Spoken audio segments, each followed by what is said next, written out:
Let's see.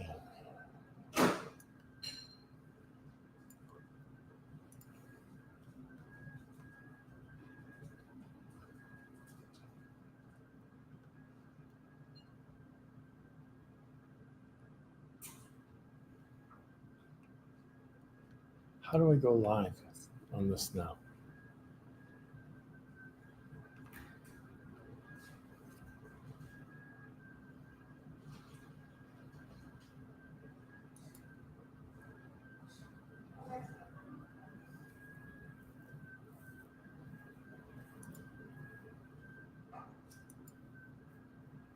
There we go.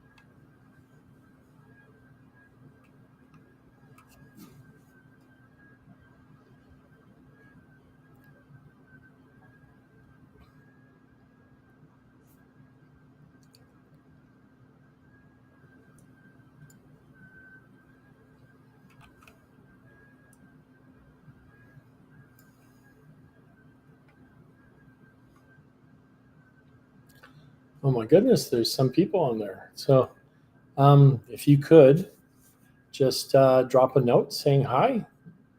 I'm planning on letting people join in here and get started about 3 minutes after the hour. So let me know that that you can hear me. So, can you hear me?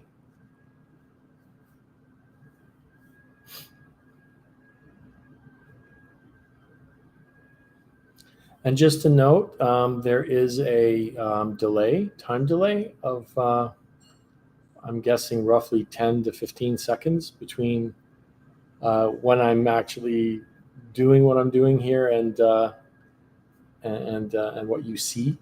So just so that you are not thinking that I'm ignoring you, it just takes a little time for me to refresh and to get to you.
So a couple more minutes here, and we'll kick it off.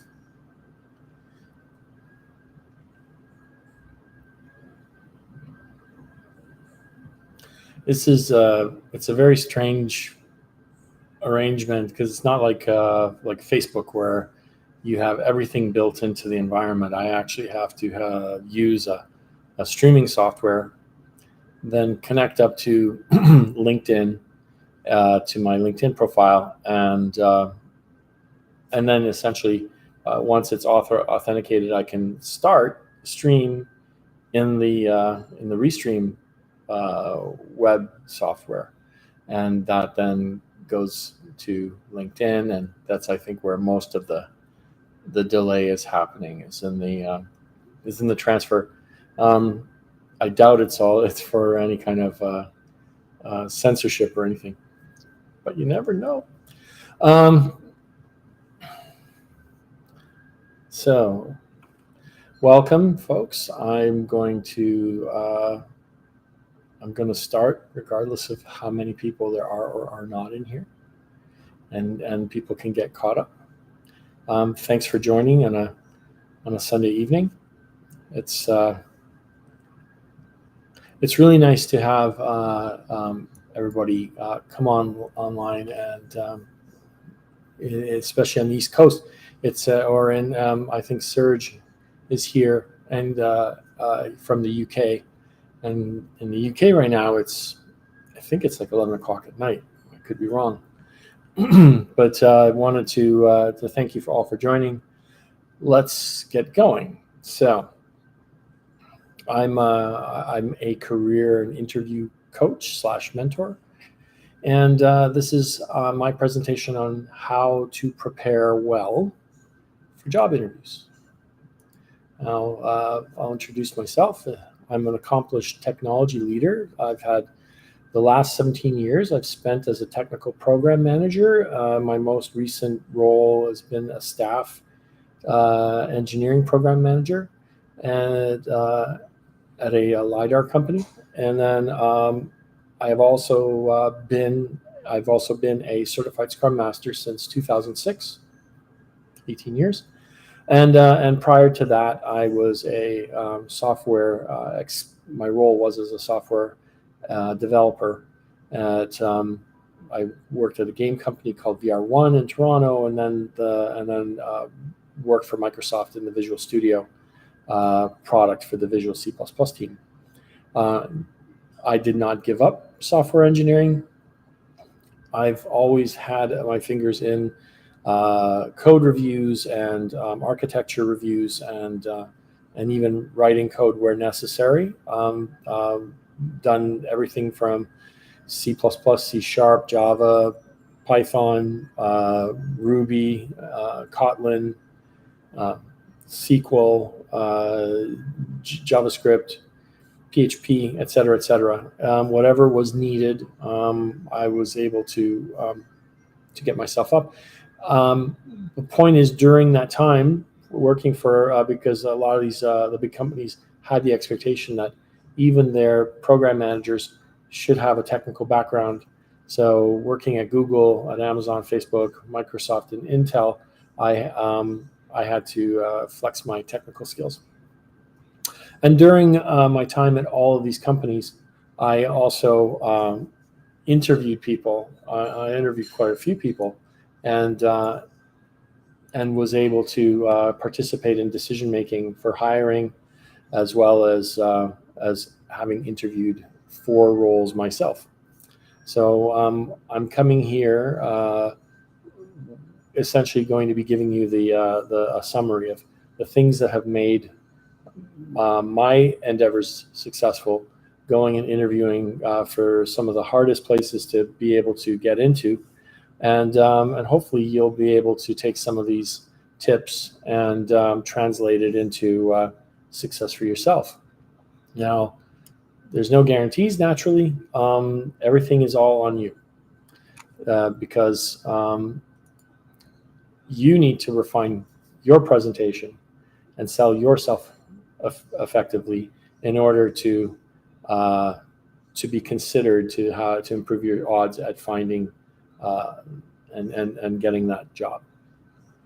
So, and this is not just for people who are in the market looking for a job because they're unemployed or they just want to switch companies. This is also a very useful way of approaching interviewing and transferring within your company from one department to another, or even to, in the case of if you are interviewing for a leadership role with your department, it's very rare that you just get promoted to that position. You have they usually have several candidates that they're thinking about, and you need to go in there and essentially present yourself in such a way that you are the one that they need to hire. So, what is interview coaching? So, basically, coaching teaches strategies. And I know a couple people. I'm sure a couple people that are in here have had some time with me and have heard this before. But you want to be able to adjust your behavior, adjust how you tell your stories, and you're not adjusting your behavior in the sense of like I'm going to present somebody completely different. I'm actually going to moderate the excitement, the adrenaline. I'm going to bring it down a notch, and get myself into a sort of a Zen-like state where I'm able to speak and I'm able to listen.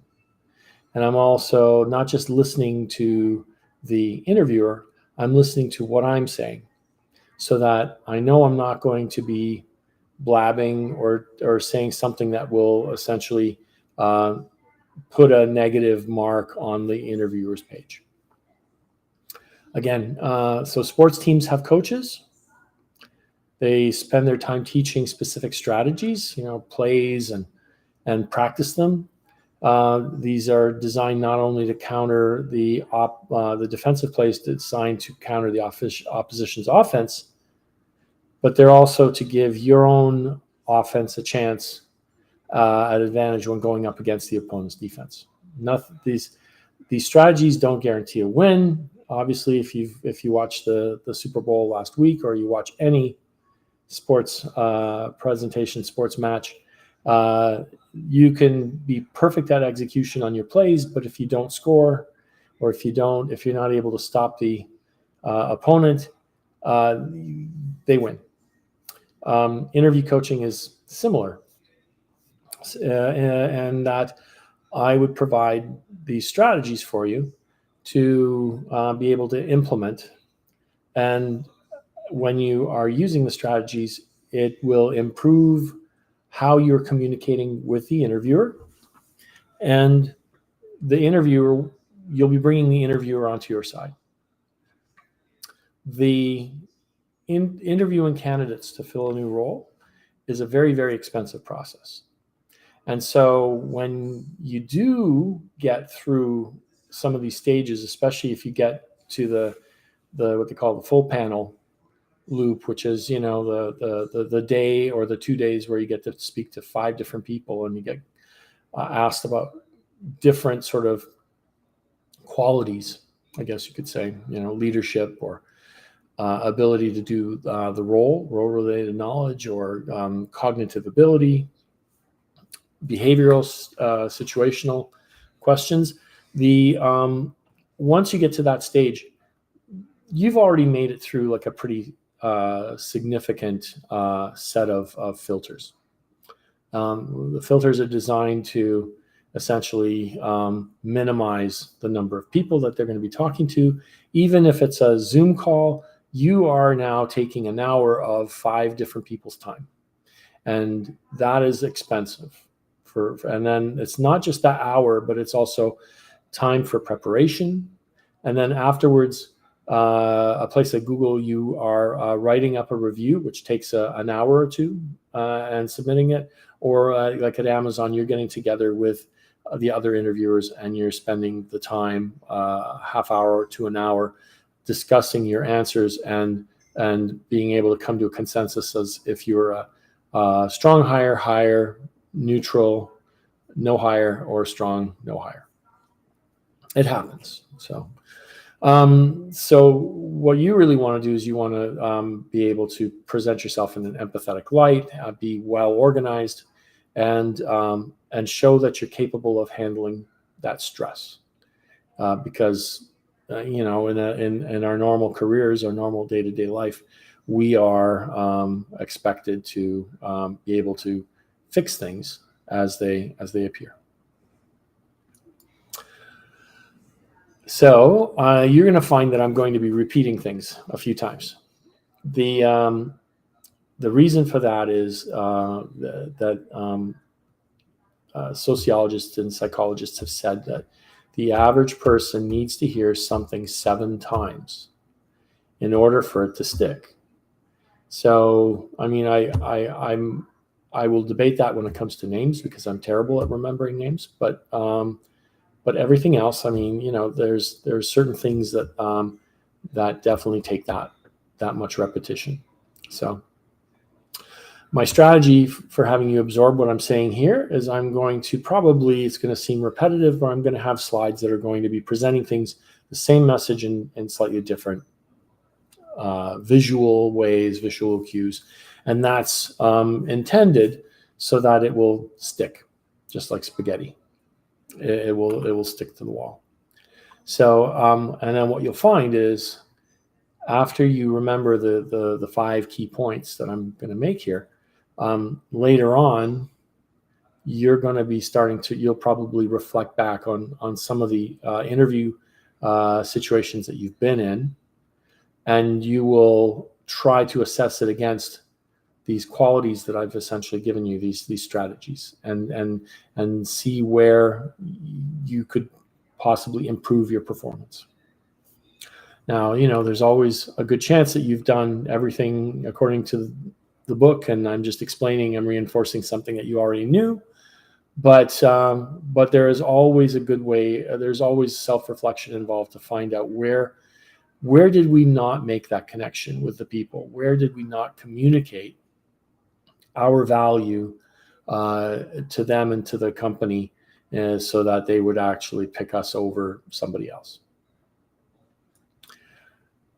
So here's an interesting question I want you to consider. What is the first thing an interviewer notices about you when they're in the interview?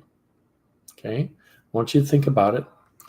We'll come back later, a few slides from now, on this, and we'll give you the answer. So this is strategy number 1. Turning the interview into a conversation. You want it to be a two-way street. I'm feeling a little bit awkward right now because normally the last time I did this was in a Zoom call, and people could literally unclick their mute button and come in and be able to ask questions. I feel like I'm just spitting it out, and I don't have anybody else with me, so I'm all by my lonesome. But we want to turn this into a conversation, and if it's either in person or over Zoom, you really want to, especially over Zoom, it's more difficult actually. You want to connect with the interviewer, whether it's through some common quality or trait, whether it's through being able to laugh about the weather or something else. You both happen to have your coffee there. That's even better. But being able to come into it, say hello, smile, and get yourself into a mental state where you are relaxed and you will be able to converse effectively, which involves not just speaking, but also listening. As an interviewer, I'm always worried that somebody's going to come in and they're going to be so stressed that they'll either freeze up or they won't stop talking, and they'll be talking about things that don't matter to the interviewer. And it sounds pretty cruel to say it that way, but nerves will take people and do crazy things to them.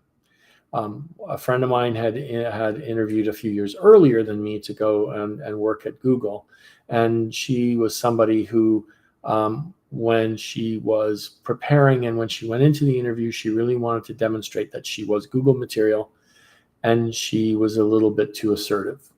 Now, Google is an interesting place because it's primarily engineers. They're an engineering-centric environment. There's it's not so businessy. There are business people there, but most people are aligned towards being an engineer or a developer, and as such, they tend to be more introverted. So when you go in there, you want to be conversational. You want to keep your energy level here. She went really high and essentially scared people off. Now, the opposite is true. People come in and they clam up. And then you're doing everything you can as the interviewer to try and sort of pry words out of them. So what we want to do is to get you into the mindset of, I'm going to go in there and I'm going to just have a conversation with the interviewer. I'm going to smile. Interviewer is going to come in and say, "Hi, I'm Rob. I'm calling from Meta, and we have an interview scheduled at this time. Is this still a good time for you?" And your answer should be, with a big smile on your face, it's like, "Yes, I've been waiting for this. I've got set this time aside, and I've been looking forward to it. Thank you for taking the time to call me."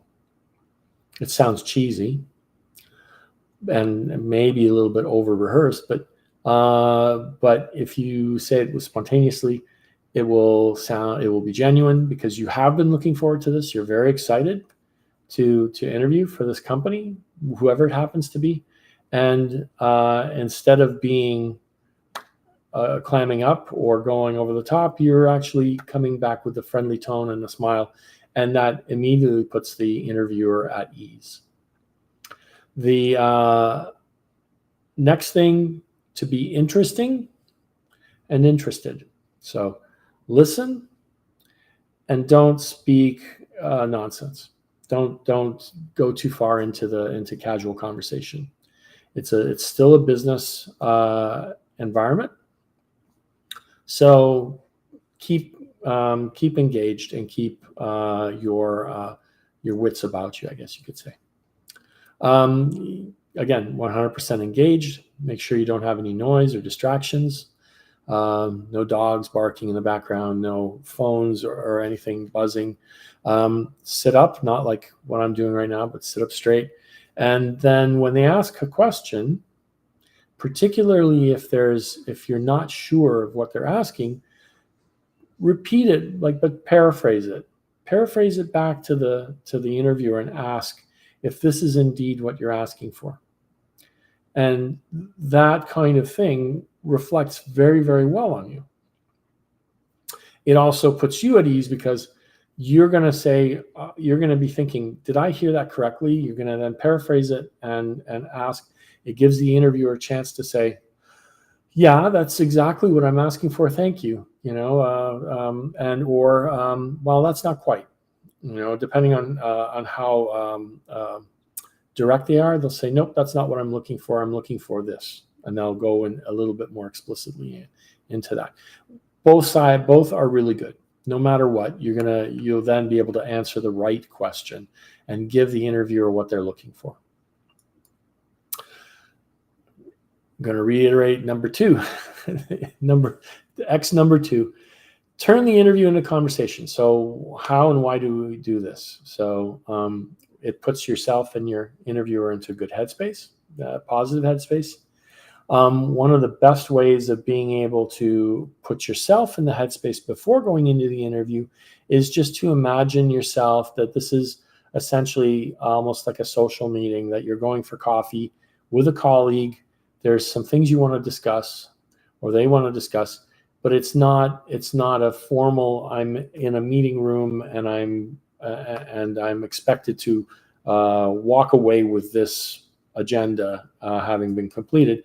This is literally in your head. You need to be able to sit to think about it as something that is not a big deal, right? At the same time, you do want to have your stories prepared, because your coffee pal is going to ask questions to learn about you. Now, Just like when you go and you meet somebody new and you're sitting down at coffee or at lunch and you start talking about what it is that you both do, the interviewer is essentially doing that.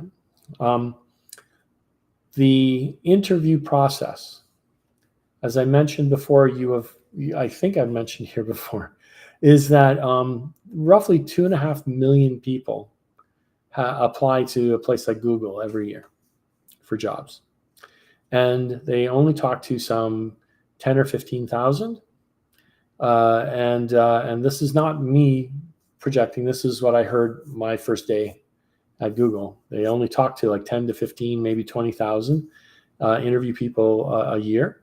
And that's the first round. Then they whittle that down to about 10. If the target for hiring is anywhere close to 5,000, they whittle it down so that by the time you go if you're going into the full loop, you have a very good chance of getting the job. They know they've already, the screening calls have vetted you. They've got your resume. They're confident that you at least have the contextual type of skills that you've presented on your resume. And what they're really looking for is, how do I handle myself under stress? Do I indeed know some of the details of what it is that I say I've done? And am I a good person? Am I somebody that they would want to work with? That's probably, as odd as it sounds, that is a significant portion of what the interview is about. Is, do I want this person on my team? Are they going to be a net positive? Not just in terms of skills, but are they going to be a collaborative and intellectually humble person? You have humility and contribute, right? So this is why you have to keep yourself in this headspace. You've made it. You've gone like 90% of the way. You've beat like 2.4 million people, 2.48 million people, right, to get to this spot. And now this is your chance to actually show that you have it all together, and you're able to speak to your experience, you're prepared, and you're confident, and you're able to win the interview, as long as you keep it a conversation and have confidence. Conversation will help you build confidence. It also, when you get into the situation where you're in your head, you think that this is a coffee clutch or coffee talk, you will then feel comfortable asking questions. All right. So it's not just a one-way street. It's a two-way street, which leads me to the very next bullet point. They're not the only one that's making the decision. You have the power to make a decision as well. You may be very, very excited and overjoyed to get in, to actually have a chance to go and work for this company, and particularly this team. But let's say you interview with people and they rub you the wrong way, and the indication is because there's more than one person who's not terribly pleasant to deal with, or is argumentative or whatever, that you have every right to think, well, this team seems like it would be a pretty nasty place to be. It's particularly evident places like Amazon, where the competition and the whole adage of exceeding the bar, right, is prevalent there. And so you want to make sure that that you can actually say no to the offer and ask to go maybe talk to another team. A recruiter, if you've made it that far, they're going to try and find the best position for you to feel successful. So lastly, I've got this highlighted in red. I've had better experiences both as an interviewer and a candidate if I've converted the interview into a conversation. It's not hard. It just takes it just requires you to essentially enforce your will and push things in that direction and get them to be able to talk with you as a peer. And then you're talking about experiences and asking and answering deep dive questions easily, because you're the one who did all these examples that you're giving. You should be at ease being able to talk about it. And when they ask you about any particular detail, it's not because they want to get you, not because they want to catch you at something. It's because they're genuinely interested, right? Again, net positive. This isn't the Spanish Inquisition. This is a conversation. And when somebody is really interested, they're going to ask you follow-up questions and try and dive into specific details. So take it as a good sign. And so we move onward and upward and turn the interview into a conversation. So have you ever had an experience where the interviewer actually came into the call and the interview was a purely pleasant experience from start to finish? Now, as an interviewer, that is my aim. I've always been told by the companies I work for that no matter what, if we're going to hire them or we're not, we want them to leave with a positive experience. And myself and a number of most other interviewers take that to heart, and we make sure that it is a purely pleasant experience as much as it can for the candidate, because we don't want them to leave with a bitter taste in their mouth. But there are times where you go into the interview and you run into somebody, and for whatever reason, they are just not in a space where you can convert them over to a conversation. They're going to be interrogating you. They're going to be openly questioning some of the things that you did, and challenging you in a more negative way. And that happens. You can't avoid that. The best you can do is essentially at that point is just live with it, answer your questions, but maintain your composure. Don't allow yourself to get frazzled. This is just one person who's had a bad mood. It's more likely that because there are a lot of interviewers out there who don't have any experience. They're either newbies at the company, and they've just taken the training, and now they're learning how to interview somebody and to observe them, and so you're going to get everything in the spectrum, including times when the interviewer themselves will ask you a question that they honestly really don't know the answer to themselves, and then you'll get into a challenge because they're going to feel, well, I work here, so therefore I should know the answer. And that's happened to me. You just have to roll with it, and you can even tell the recruiter at the end. You can say, well, I really didn't feel like it went well with this person. They were insisting that an answer was right, and I've just validated for myself that I actually gave the right answer. And so, that is something that's happened as well in the past for me. Turn the interview into a conversation. I'm going to recap everything we've talked about. I'm really spending a lot of time on this because this sets everything up. The rest of the interview goes especially well if you're already in this frame of mind. So remember, smile and be genuine. Show enthusiasm without being over the top. Don't let yourself clam up. Get yourself into a good headspace and make yourself and your interviewer comfortable. Sit up and have good body posture and look engaged. You appear. It is very much a subconscious thing, but when the interviewer sees somebody who's just slouching and leaning back, there's potential for everything from, wow, this person is arrogant, that they're so relaxed and not engaged, to like I have to wonder, do they really want the job? When the interviewer asks if this is still a good time, answer positively, yes, I've been looking forward to this. Thank you for calling. Put yourself in that headspace of imagining yourself having a coffee or lunch with this new colleague of yours. Keep it casual, but also professional. No off-color remarks. I mean, I've heard all sorts of stuff from people commenting to another interviewer about the previous interviewer, all sorts of questionable things.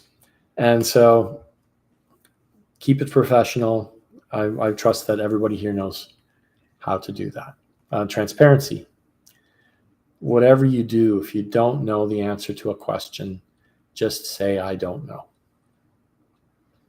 I've been in the cringy situation of asking a person a question, and they just start talking and talk and talk and talk until that magic moment that something pops up in their memory bank that they think is the answer, and then they immediately head off on that direction.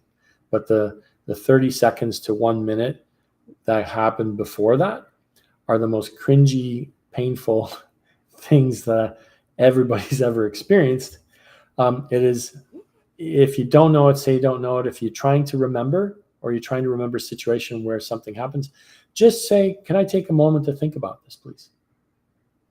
It is far better to appear like you're contemplating or going back over things to make sure that you got the right answer than to just try and BS somebody. And then finally, again, in a conversation, be aware of your interviewer's body and facial expressions. That will tell you a lot about how things are going. Right.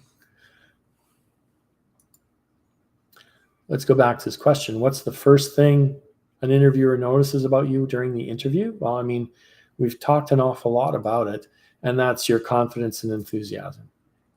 Right? Use eye contact, body language, a conversational tone, and a posture of humility. And we'll talk about intellectual humility here in a minute. Wish upon a star. I live in Orlando. I couldn't help it.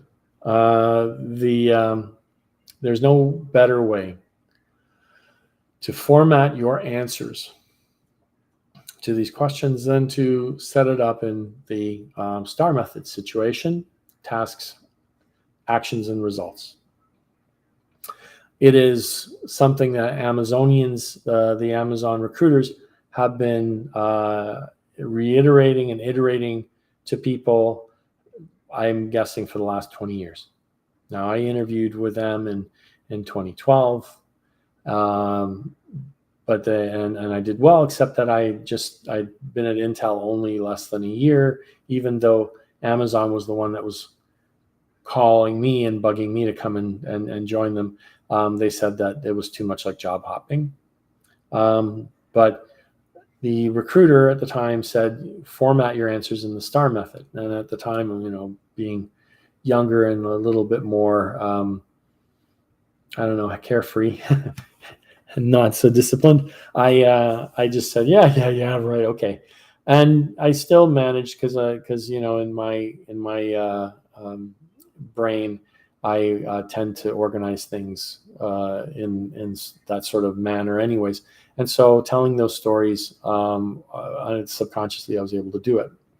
2 years later, when I went back and interviewed because I was being asked to relocate for Intel and I didn't want to, and it's not that they were going to fire me, but they essentially implied I was going to be career limited. So I wanted to go someplace else where I was going to be feel like I had a path. So I go to Amazon, and I still didn't write my STAR stories, but I still told my stories in the same format, and they gave me an offer, and a very good offer. Came in at an L6 level, which was the levels are really weird. I think L6 is the senior, just before principal. I was like a high senior, and so that STAR method is very useful. As far as how do you use the STAR method yourself, in preparation for all the interviews, whether it's the individual like hiring manager interview or the full loop. Pardon me for a second.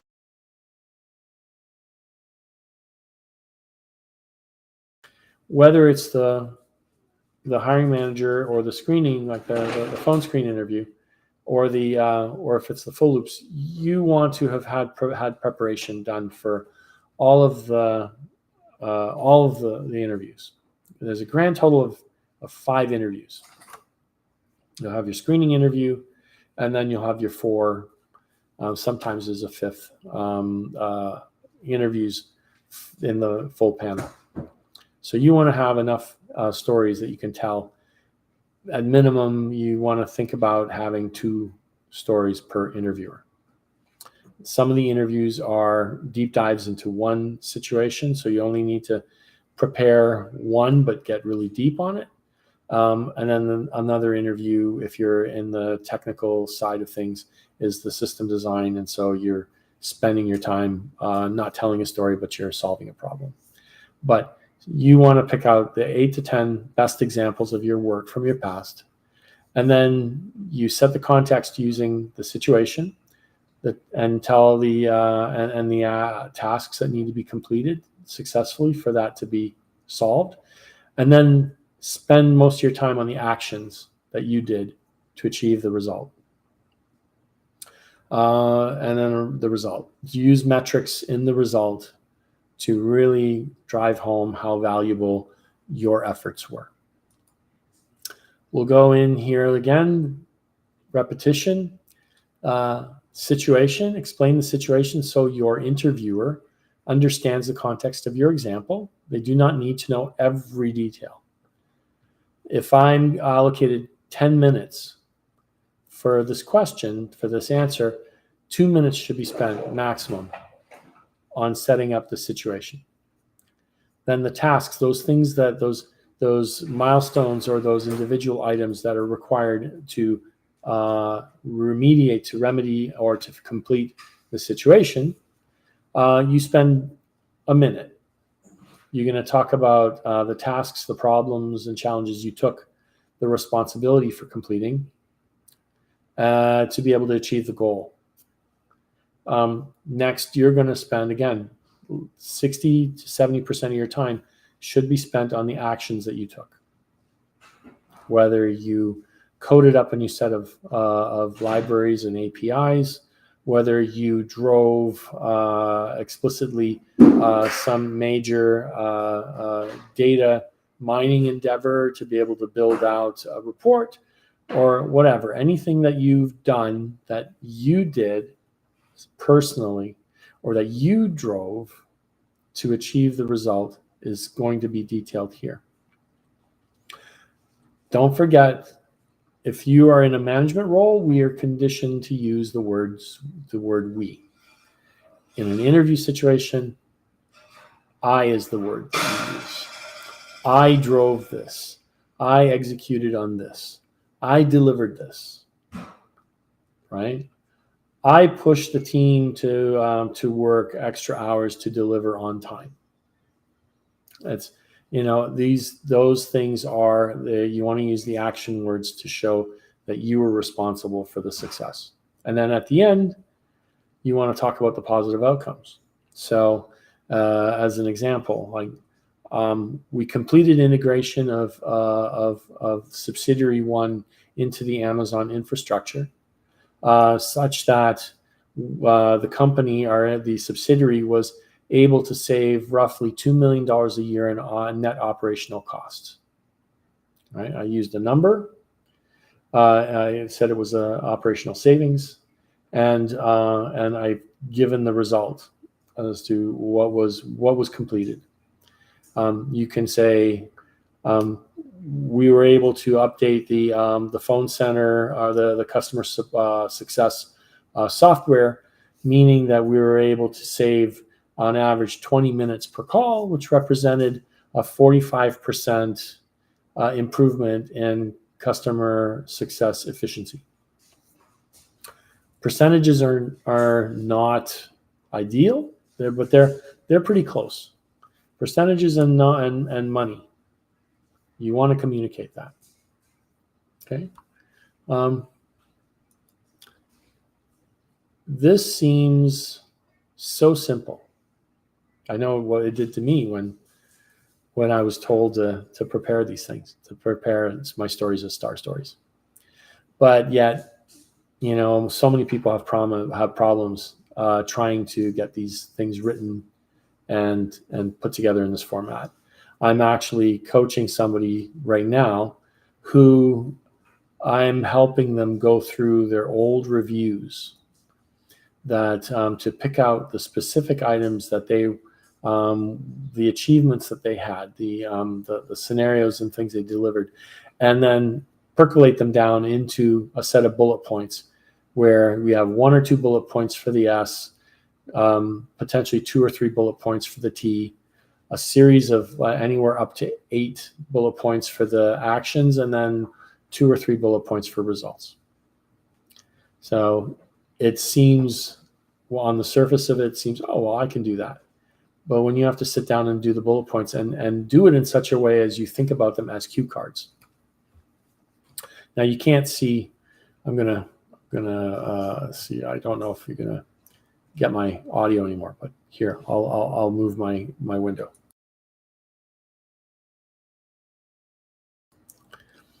Okay, so I moved it because I really wanted to show you that what we want to do is we want to make it simple. We want to think about it as if we're telling what it is we do to our parents or to our 3 and 4 and 5-year-old children, because this is a situation where your interviewer is doing 2 things at the same time at minimum.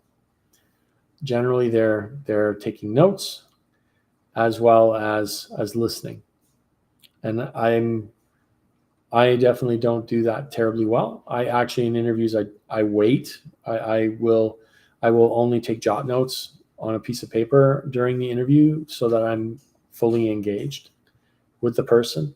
And then I go back and I use my little jot notes as ways to jog my memory to actually go and write my review summary.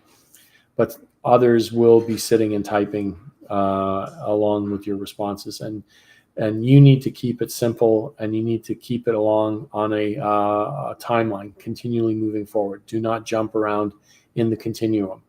You want to have a straight line story that goes from point A to point B and is super crisp and clean.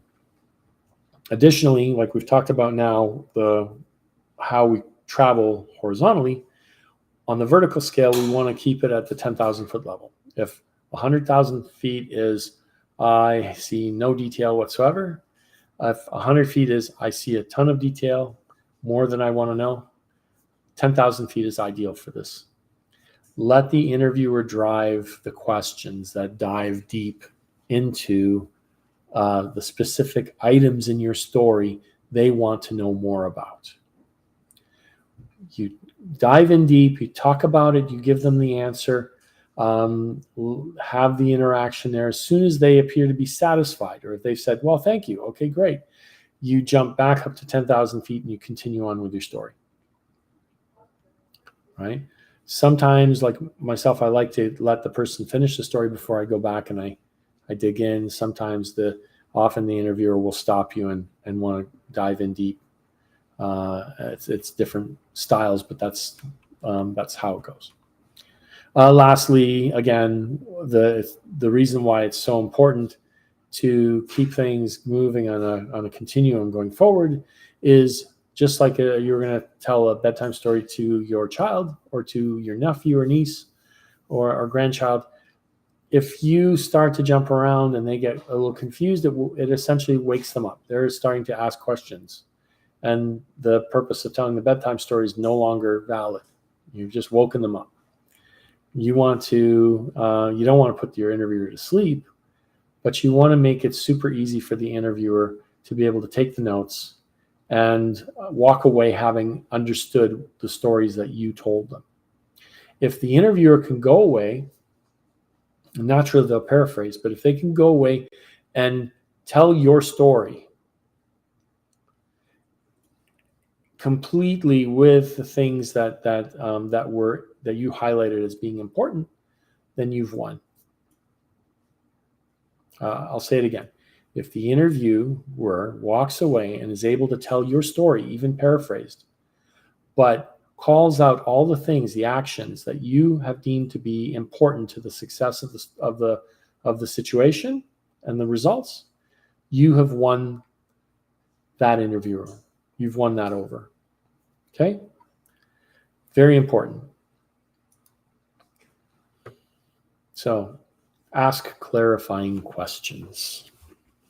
This is particularly important when we talk about those roles where we have to do system design, or we're given a vague problem that we need to solve, and we are expected to do it in real time. So they ask you, like, can you please design a website that helps me adopt cats? And your next question is, so you're asking me to design a website so that people can go there and go through a list of cats and pictures and choose a cat and adopt them. And they'll say, correct. Do we have an area that we want to serve, or is this going to be worldwide? We're going to think about the Bay Area. I'm literally giving you a question that I got from the Meta interviewer, and so you go through, like, are we hosting the pictures? Are we going to be hosting the media? Are we the ones that are actually going to be responsible for doing all the arrangements to adopt the cats?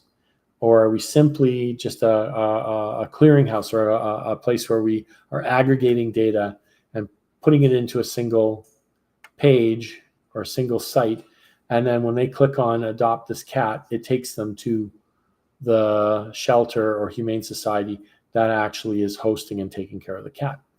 Yes, that's what we're going to do. So you keep asking these questions, and you keep defining, finding and isolating the problem.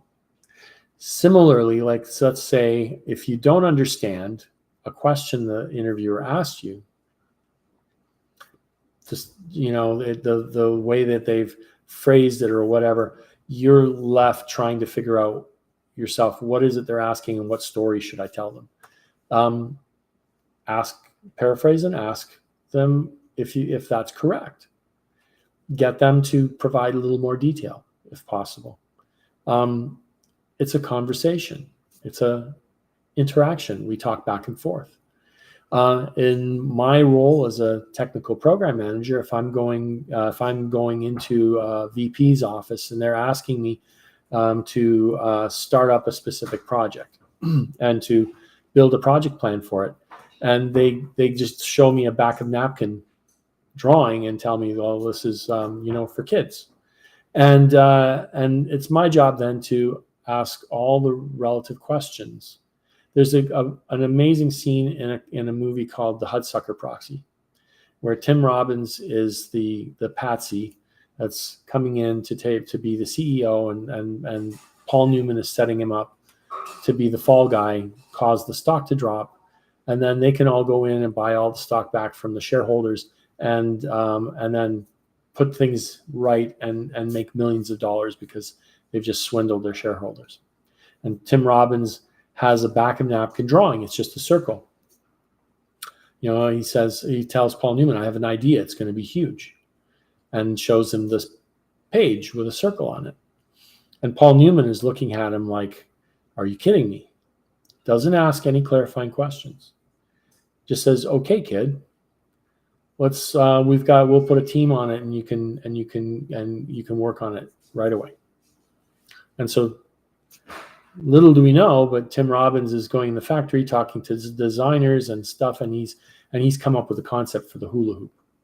And of course, the hula hoop is profoundly successful, and it thwarted the plans of Paul Newman and the board. And it was their fault because they didn't ask those clarifying questions. You want to be successful in the interviews, definitely ask those clarifying questions. Make sure that you understand what is being asked of you. Paraphrase what you've heard and ask if this is what they are asking. Confirm the story you're telling is answering the interviewer's questions. So if you're going down and starting to tell a story and you notice their facial expression and their body language is starting to look a little uncomfortable, you stop and you say, is this really answering what you're asking me to give you? Is this giving you what you need? If they say no, then, well, I have another story. Let me get started. And you want to do this as soon as possible to notice that. Let's now proceed with a different story.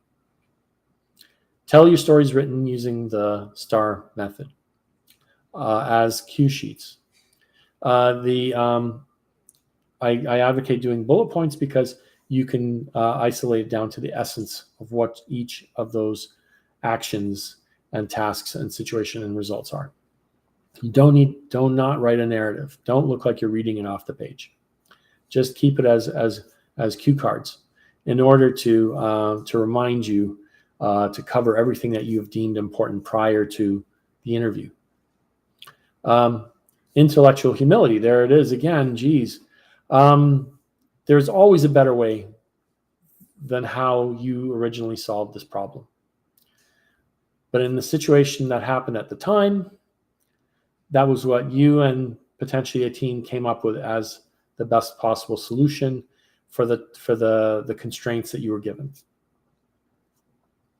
That is a perfectly valid answer. Be prepared for the interviewer to stop you mid-story to ask deep dive questions. Observe their facial expressions and body language and be likable. Be transparent.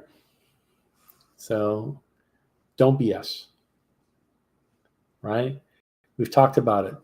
Somebody who starts to answer the question, they don't know what they're talking about, but they're going to answer and they're going to be watching you to see what your facial expressions are so they can get a clue as to, is this what they mean by that?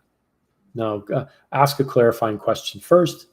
And then if they still don't, if you really haven't got the experience for it, if you can't tell a valid story, just say, I haven't done that. But I have done, and you think about maybe a parallelism, something that you've done that is similar to, but not exactly.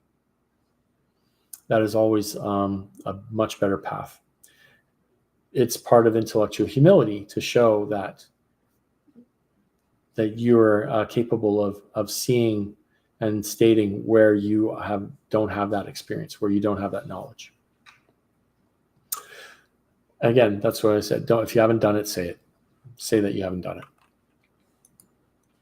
5 traits of highly intelligent people. Every company, as you know, has gone through as I've gone through all the interview training for Microsoft, for Intel, for Amazon, Google, Facebook, etc. Everybody has these specific qualities that they're looking for, and the root of all the qualities is that you are highly intelligent. The most highly intelligent people are the ones who understand that they don't know everything and that they haven't solved for everything. So, just like I came into a design review at Google with a senior fellow who was a cloud architect. And he delivered his presentation talking about the design of how he was going to build these virtualized zones. And at the end of the 40 minutes, he said, well, I'm done now, but I really feel like I've missed something. There's something nagging at me that it's probably plain as the nose of my face, but I can't see it. And so we were tasked with asking questions and pointing out things and asking him to answer certain things. And there was a kid there from Stanford, and an intern. He wasn't even like an advanced intern. He was an undergrad intern, like second year, comp sci. And he asked one question, and the look on the fellow's face was like, eureka.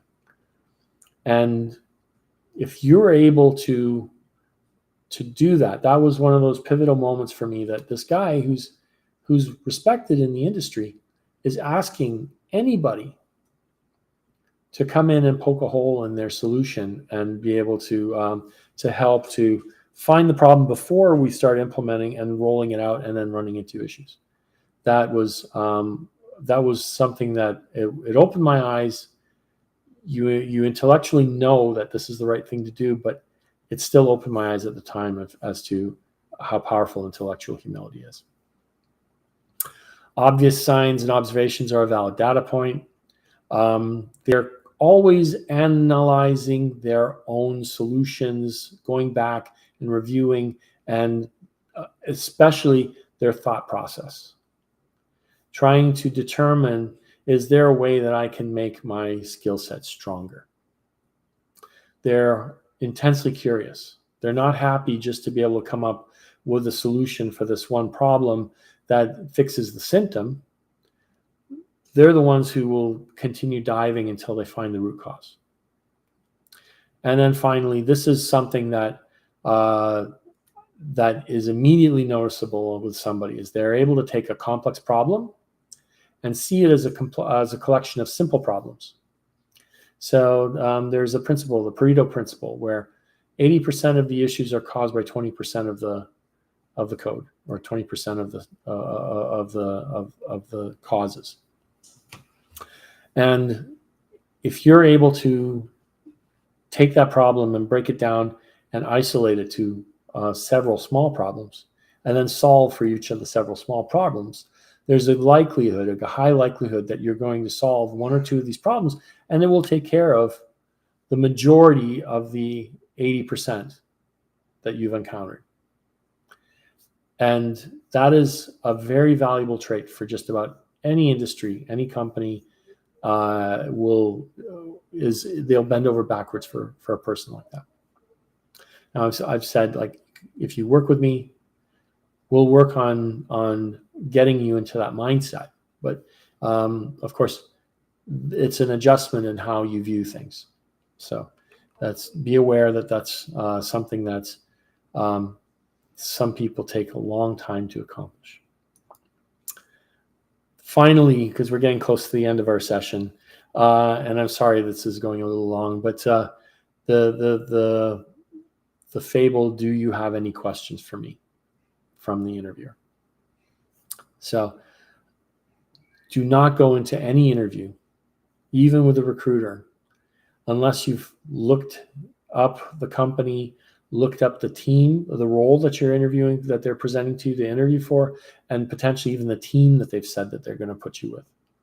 And try and find out as much as you can about, you can go to Glassdoor, you can go and read about the technology that they're working on, you can go and look at the financial results, you can go and see where the breakdowns are, especially a place like Google or Facebook. You can actually isolate the revenues according to the division that you're going to be interviewing with, and have some questions. The idea that you don't have any questions means that you're absolutely disinterested. You're going through the motions because, and to a recruiter and to a hiring manager, to them it means you're just looking for an offer that you can then take to your boss potentially and have them give you a promotion or increase your pay. That it's or you've got something else going on and this is your fallback. This is not your first choice. And so you want to appear prepared. You really want to ask those questions. I have 2 questions here that are really good. When you're talking to the hiring manager or one of the senior executives, what can I start doing on day 1 that would make me, you, and the team more successful?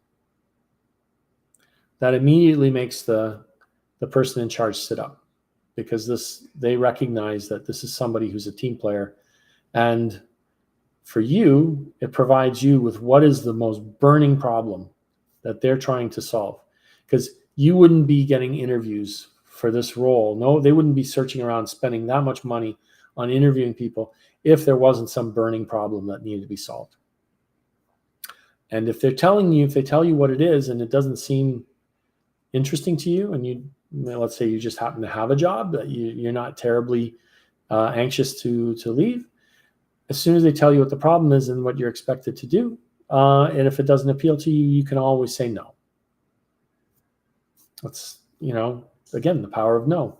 You have every opportunity to be able to audit and reflect on the company and what they will do for you.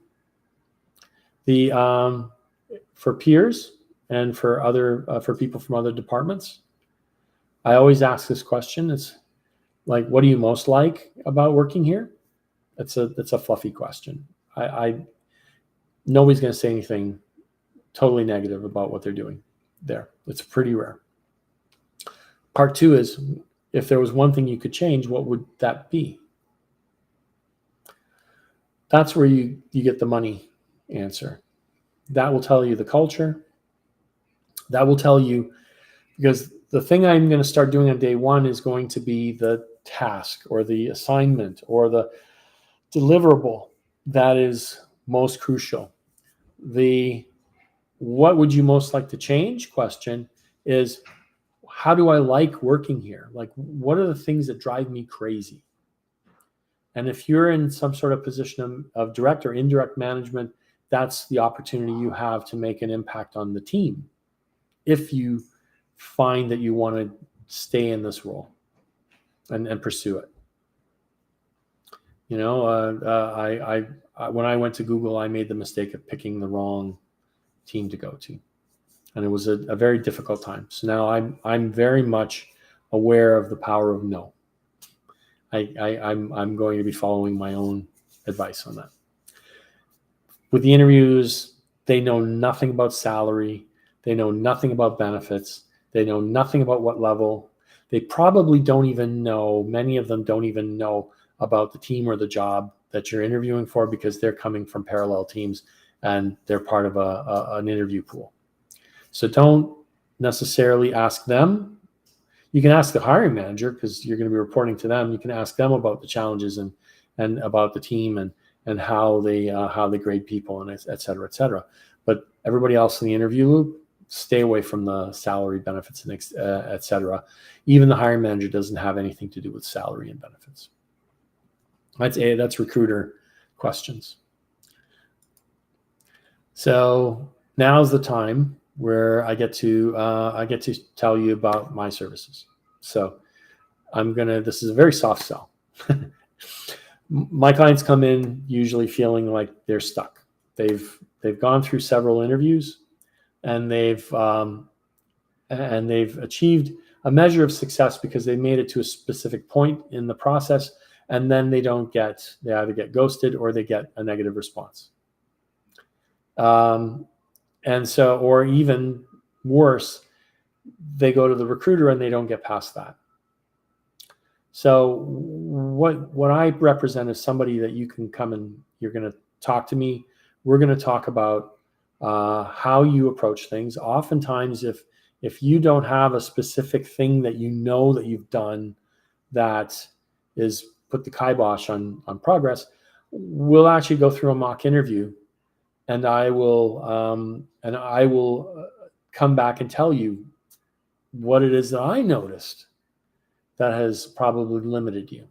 And then we talk about how do we fix that. The great mentors and coaches have an independent perspective and all the experience in the world. So they're able to listen to what you say and offer advice and feedback on how you should try to change how you present yourself to be able to get better results. Again, we can't guarantee any wins, but what we can do is improve your odds. And that's what I do. A couple people that may be still on here would be able to attest to that. We've gone over and they've been able to get a really good role for the company that they were targeting. And it's all just because we worked on confidence, conversation, writing stories, asking questions in return and paraphrasing, and then asking the end questions that really shut the lid on how good they feel you are. So in closing, I will help you to project confidence and skill effectively. I will help you to develop that intellectual humility and be able to then emulate it. Pick and develop stories from the best examples from your career, and then we'll be able to rehearse them and get them to a point where you can deliver them nicely, smoothly, and in such a way that that it will be easy for the interviewer to be able to grok and make notes on and be able to assess. And then at the end, we will get you to ask great questions of the interviewer. Be confident but humble, control your emotions and nerves, listen, be an active listener, and be observant, and then change your actions to fit the reactions that you see. So everybody loves me. No, they don't, but these people do. These were really, really great, but not unique reviews. Today, I posted something on a review from another client on LinkedIn that reflects this kind of feedback. And so I definitely take it personally that you are a focus of mine and your success reflects on me. So whatever I can do to help you, I will do that. Finally, good luck. So I'm going to answer the question that used to be the title of the slide. What will interview coaching do for me? It provides strategies to improve your performance and your odds of landing the role. Okay, once you get to the interview stage, don't choose a job. Choose a leader, interview them, ask them hard questions, such as, how are you going to help me to be successful? And in return, what can I do to make me, you, and the team more successful? So if you're interested for more information, you can find me on the web and book time. Right now, Richard and Patricia and Tabitha and a few others have been working with people doing brutally honest resume reviews for $2 a minute. And so I've adjusted my rates to that rate for a time while we're going through this terrible process of trying to find jobs because because everybody's unemployed. Take advantage of that.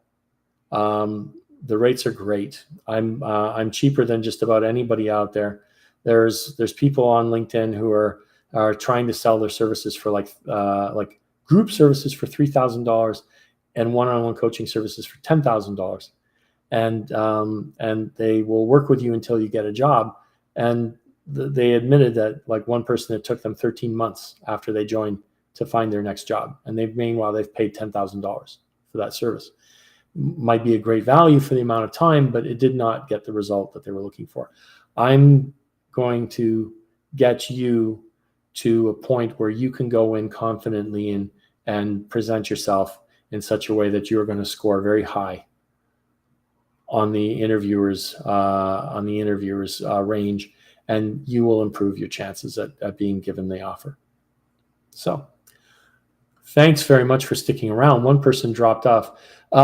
Is there any questions at this point? You can type them in the comments here, and I'll see them on the screen.